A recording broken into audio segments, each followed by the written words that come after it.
share my story with you today.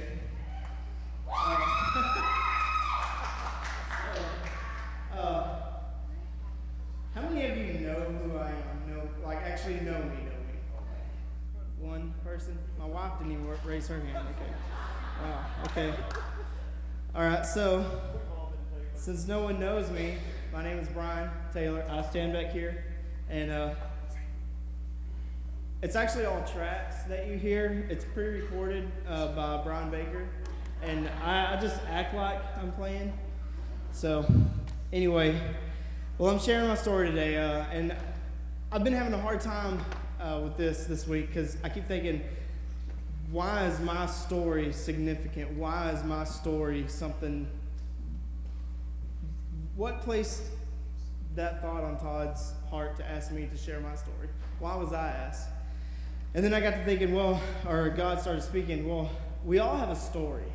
Every one of us has a story. Some of us are just getting started in our story. Some of us are a good bit along the way. So I just want to, I don't know, I found it encouraging I wanted to encourage you also. We all have a story. And just because you're not up here doesn't mean you don't have a story that's worth sharing. And so if you get an opportunity to share your story, how God touched your life and how God changed you, don't hold back. Find a way to do it. Anyway, all right, I'll go ahead and get started. I grew up in a town in Grand Saline, a huge town that, I had a passion for music from when I was a little bitty, and my dad was exactly the opposite. He had a passion for sports, mainly baseball, and I played and I enjoyed it. I had a good time, don't get me wrong, but I got my first guitar. My parents wouldn't buy me a guitar. I got my first guitar when I was in the 6th grade. I saved up all my yard mowing money and my birthday money and allowance and whatnot, and I bought my first guitar when I was in the 6th grade, and I played that thing and played and played and played. I didn't have an amp. I bought an electric guitar and I didn't have an amp. So I would just crank the radio up as loud as it would go and just jam out in my room and just act like I knew exactly what I was doing. Anyway, a little bit later on, I finally got my amp, and I had a friend that had a guitar, and we started getting together, and we figured out how to play some songs, and anyway, in the 8th grade, we formed our first band, and I don't even remember what we were calling ourselves, but I'm sure it was something ridiculous, just something, anyway. I play music. I'm still playing football, playing baseball. I'm in sports. At 16, I decided I was done with sports, and I told my dad I no longer was going to play it. But I guess about halfway through my sophomore year, I quit. I didn't do baseball. I said I was done with sports. I don't want to throw my dad under the bus. We have a great relationship now, but my dad was the one who stood up in the stands screaming and yelling the whole time while I was out on the field, and it was extremely humiliating to me. If he wasn't yelling at me, he was yelling at the coach or another parent or whatever, and I couldn't take it anymore. That was a big thing for me. I had a hard time with that. Anyway, when I quit, he saw the big picture, I think, and he didn't participate in that way. He participated in more of a supporting way with my younger brother, and so there was some good that took place. So don't get me wrong, I love my father. We have a great relationship now. But anyway, at that point when I quit, it broke our relationship, and he didn't support what I was doing, and that was just it. I wasn't playing sports anymore, so he didn't. It was almost like he had no use for me anymore. So, and that's a rough thing. If you have kids and you're passionate about what they're doing, it's one thing. But if you're passionate about something that you want them, if you're trying to live something through them, be careful. because it can destroy your relationship with your kids real fast. It destroyed ours for several months. I mean, it was a train wreck. I'll be honest. It was rough. I mean, not only did we not get along, it caused issues with my mom as well. So anyway, we moved on. We repaired our relationship. We moved on, and I got older. I got I guess into high school, and I was still playing in band, and I wasn't playing in a marching band. I was playing in a rock band, and I think that was what my dad had the biggest issue with. And you know, and I give him some credit. I think he's seen where it was going before I did, and you know, as parents, we tend to do that, and you know, it's easy to see what your kid's getting himself into sometimes before. I mean, I know I didn't see anything that was coming. Anyway, I was a good kid. I stayed out of trouble. I actually didn't drink. I didn't drink anything until I was actually legally. When I was 21, I had my first drink. That was my first time to touch alcohol. And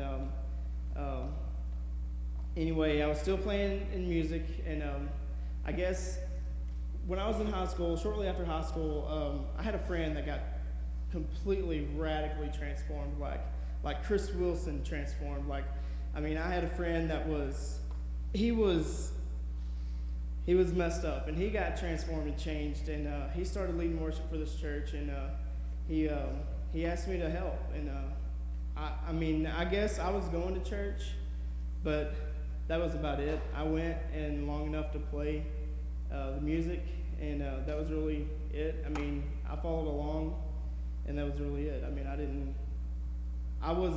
I don't consider myself a Christian at that point. I mean, not even close, because I was good at going through the motions and doing what I had to do in front of people to make myself look like I belonged.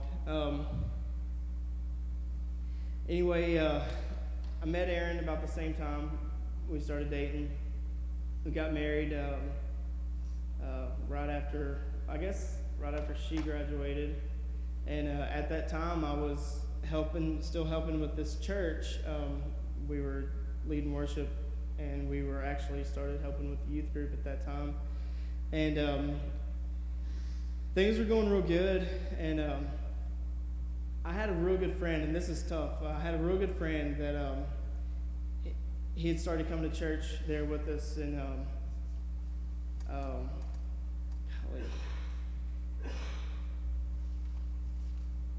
he played guitar, and he was good, and he was passionate about the music, and he wanted to play, and he was coming to church for a while. And so me and one of my other friends that was in the worship band, we talked about it. We said, hey, let's let him play.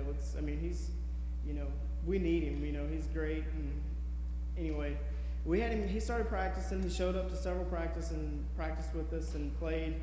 And the day that he was going to play on the Sunday morning, one of the deacons at this church came up, and he said, why is that guy here? And we said, well, he's gonna help us lead worship this morning. He's gonna play guitar. And he said, not in this church. And it kind of took me by surprise. I mean, it shocked me. I didn't know what to think, what to say, what to do. And I wasn't actually in charge of the band at that time. One of my other friends was in charge of it, and the deacon turned and looked at him, and he said, you need to ask him to go. He said, he doesn't need to be up here helping with the worship team. He said, matter of fact, he doesn't even need to be in this building. And that was the hardest thing I've ever had to be a part of.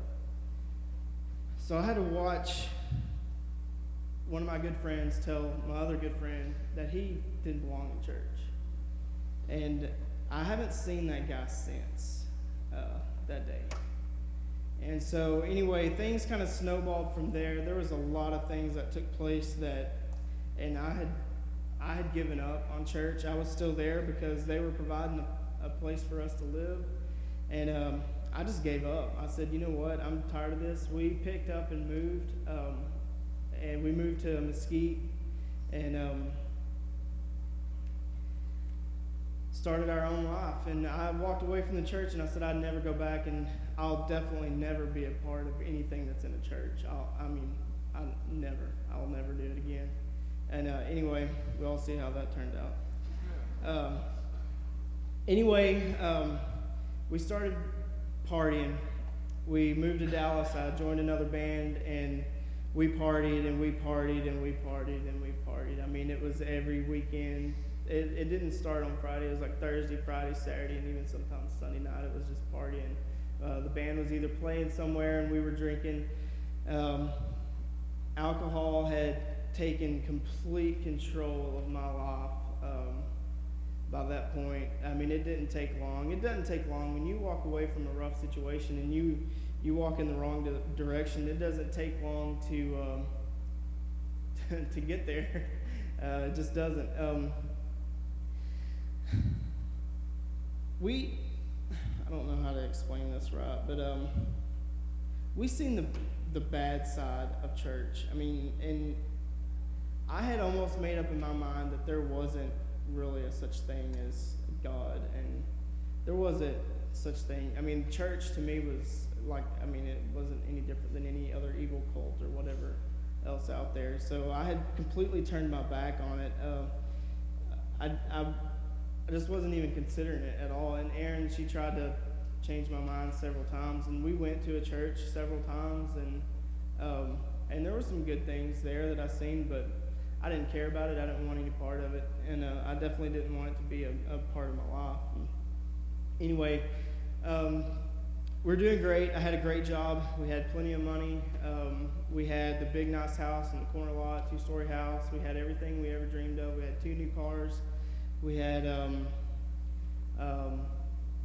baby on the way, and alcohol was in complete control of my life. And shortly after we had Kinsley, our first little girl, we pretty much we lost everything. I drank every penny we had. I mean it was ridiculous. I mean, I was the guy also that when we would go out to the bar, I would buy everybody drinks. I mean, it didn't matter who they were. I would just buy everybody. We would leave the bar sometimes and have $500, $600, $700 beer tab. And, I don't know how we did it. I mean, that's more than our car payment. Golly. And anyway, and that's that. I basically drank every penny that we had, and we lost our house. We lost a car, and we basically lost everything. We sold what we could, and we moved to Van. And her mom, right before we lost everything, her mom calls me up. She said, "I know you may not be interested, but we found this house in Van, and we think it'd be perfect. It's right here close to the family. We could help with Kinsley, and it would be, cheap. It would lighten the financial burden on you a little bit." And I was like, "Let's go." Because, I mean, we didn't have much of an option. It was that or be homeless here in a couple of months anyway. So we picked up and we moved back to Van. And when we did that, Erin started going to church here. And my life started turning upside down real fast. She heard her mom and one of her aunts, I don't know if they ever got with Howard or not or whatever, but they started this idea for this prayer. And I'm not going to tell you what that is yet, but anyway, they started going to church, and things started going good for her, but she was seeing an ugly side of me. I started driving back and forth to work from Van, and I was driving to Irving. And my very first time to hear from God, I was in the car, and we had an iPod, and I would always listen to the iPod on my way to work. And Aaron would have these Jesus songs on this iPod, and I couldn't stand it. It would make me furious. Like, I knew, like, the first millisecond of that song to change it. Like, I barely had to hear the hiss, and I knew it was not my song, so I would change it, and I would just get so mad. And one morning I was on my way, and I heard, "You're denying me. Stop denying me." And it was like a voice. I don't know how to describe it. I don't know how to explain it. Some people may think I'm lying, and that's fine too. But I heard a voice say, "Stop denying me." And it kind of scared me. I had chills. I rode to work kind of numb at that point. And anyway, so then my mind starts running. I'm still drinking. I start getting sick. My mind is really taking a toll on me because I can't get that voice out of my head. I can't figure out what's going on. Our band was actually starting to gain some success. We had people from New York really interested in us. They helped put part of our record together. We had a producer that produced really famous musicians and bands, and he was really interested. And I thought I'd finally I thought I had my break. I thought my dreams were actually going to come true. And anyway, right before all the good stuff started taking place, the band just completely fell apart. We had relationship issues. It was a long story, big mess. Anyway, so the band was over. I was down here and I was drinking. I was lonely. I didn't have any friends down here to party with, and so. Anyway, I was miserable. I'm sure you could see it on my face. I'm sure Erin could. I'm sure she could tell you too. I was miserable. I was a wreck. I wasn't even pleasant to be around, I'm sure. But anyway, I keep getting sick. I start missing work. I'm like every day, every morning I'm sick. Like I couldn't figure out like what was going on, and I wasn't pregnant. I couldn't figure it out. I was getting sick a lot, and it was like hangover sick. Like it was like sick, like painful sick, like you don't get up sick. That's horrible. That's the only way I know how to describe being sick. I don't get sick very often, but I've been hungover and I've drank myself to the point where I can't get off the floor. So that's my only way of knowing. Like it was that kind of sick. It was anyway.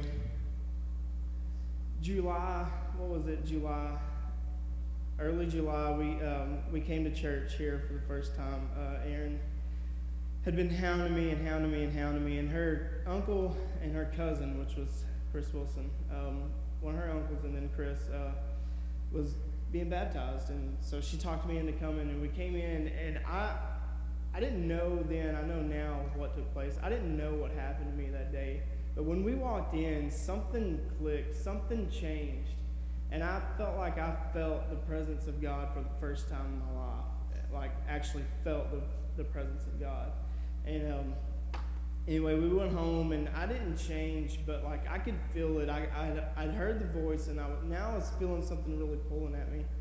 And right after that, we took a trip to Las Vegas, and I tried my hardest to drink and party. She was pregnant again, so she couldn't do anything. So it was just me by myself. Her sister and her sister's boyfriend was there, but I was just kind of tagging along, but I didn't really care. I was just there to drink and do my drugs and whatever and go about my business. I didn't care. And I was sick the whole time, and almost the whole time in Vegas. We got back, I was still sick. I'm struggling with this sickness the whole time, and I can't figure it out. I couldn't figure out what the sickness was. It was killing me. I honestly I thought I was dying. I was ready to go to the doctor or something, figure out what was going on.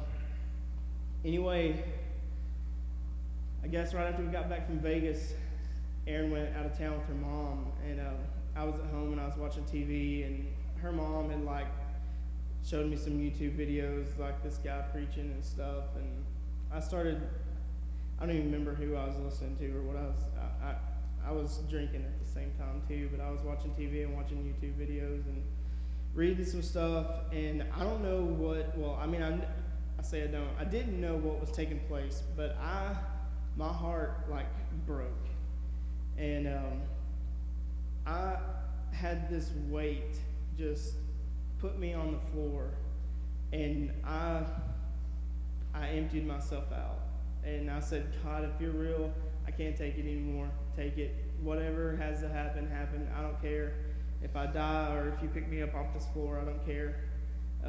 But I'm done. I can't take it anymore. I don't know what to do. And I was at the end. I had hit my rock bottom, or whatever that some people like to say. And when I got up, I don't know, I laid on the floor for a long time because it was dark when I got up, and it was daylight when I was watching those videos, but it was dark outside when I got up. And I got up a completely different person. I threw away all my alcohol. I had a refrigerator stocked full of beer, and I threw it all away. I didn't even bother pouring it out. I just threw it in the trash, and I threw out all the liquor. I threw out, had a few drugs still left over. I threw those out, and that was it. My life completely changed. And I remember I called her on the phone. I was so excited. I said, I don't know how to explain to you what just happened to me, but I think God found me. Because I wasn't trying to find him, but he found me, and my life just absolutely transformed. I was excited to go to church. We started coming here, and the band, there's a guy that used to be up here, and he had an anointing that I don't think he realized he had, and he used to stand up here and play. His name was Joseph, I'm sure some of you know who. And I had my eye on him, and he was changing my life, like, just by the minute. Like, the way he would play, and he was so passionate about playing, and he seemed so happy, and, he's got some other things going on, I'm sure, but, I don't know. But the music here, it was like what fueled me every day. Like, it had me going. Anyway, right after all that, we were sitting down talking, and Aaron was excited.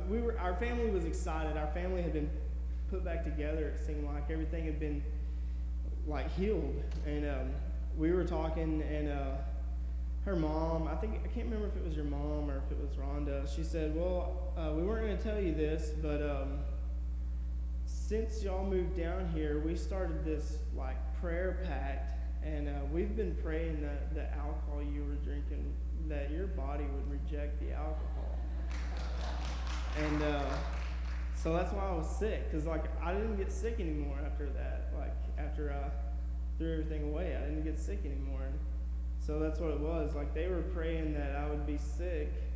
They were trying to kill me. That's what it felt like, because have you ever been like God, if you get me off this floor, I swear I'll never. Anybody? Okay, I'm not the only one? All right. Because that's what it was like, and it was like that almost every day. And you know how it feels like. How am I supposed to get up and go to work like this? How am I supposed to function? It's because every day when I would come home, I would have 2, 3, 5, 6, 10, whatever beers before I went to bed. And so, and my tolerance was way up. It wasn't like, I was getting hung over on, that didn't make sense to me, but it was. My body that's what was happening. It wasn't taking it anymore. So anyway, that's my story. But I have a recent story also. I want to share with you real quick. When we were on tour, we got to go into a handful of other churches, and I was sitting there, and we get discouraged sometimes because we feel like what we're doing here is insignificant and not that big of a deal. But I want to tell you that it is a big deal. Each and every one of you here, you're a big deal, because what takes place in this building, it's not the building, it's the people, it's you, it's Todd, it's Celia, it's Brian, Sam, Michael, Seth, everybody that's taken part in anything that we do. Everybody. Whether you're doing something now or did, and not now, or, you want to do something, whatever it is, man, it all works together. Don't feel like there's one person doing everything and you're not. Because it all works together. And when we're all working together in unity, man, it's beautiful. We don't realize it until we step out of here. The first church we went to, we didn't even see the pastor until they were supposed to be hosting us, and we didn't even see them until we were getting ready to leave. No one from the church ever spoke to us. We went to this church service, and I've heard of dead churches, but this is the only church I've ever been to, so I didn't know what a dead church was. But I'm telling you what, man, a dead church is painful. When you walk into a dead church and you expect to attend a service and they're dead, it hurts. It's painful. And so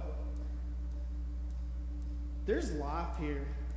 I know things don't go our way sometimes, but man, there is life here, and I can't imagine being any other place. I mean, this place it transformed my life. It transformed the Bakers' lives. It transformed a lot of you guys' lives. It's not just this place, it's what takes place here. It's God. I mean, it's the Spirit of God in this place. The love is so strong. I don't know how you could ever turn away from it. So I just want to encourage you today, if you don't feel like you have life, man, find somebody. Don't be afraid. Talk to somebody. It doesn't matter. You can talk to any of us. And but I know you're experiencing it. I know you're experiencing life. And I got to do something real quick. This is weird, but it's killing me. Someone in here needs to know that it's going to be okay. That it's okay. It's going to be okay. I don't know who that's for or what that is, but it's going to be okay is about to blow my brain out right now. So whoever that's for, maybe it's for me, but it's going to be okay. Whatever, there's something going on, it's okay, and it's going to work out. Don't worry about it. Quit worrying yourself to death over it. And let God take control. Let God have it.